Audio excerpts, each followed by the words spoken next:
tayo ng bagong pagsubok. Mga puso natin di mapapagod.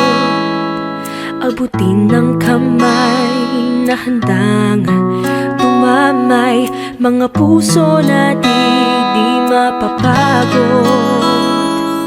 Nasa puso ng bawat Pilipino pagmamahal sa kapwa at serbisyong totoo. Isang bayan, tayo'y aahon, walang maiiwan sa pagbangon.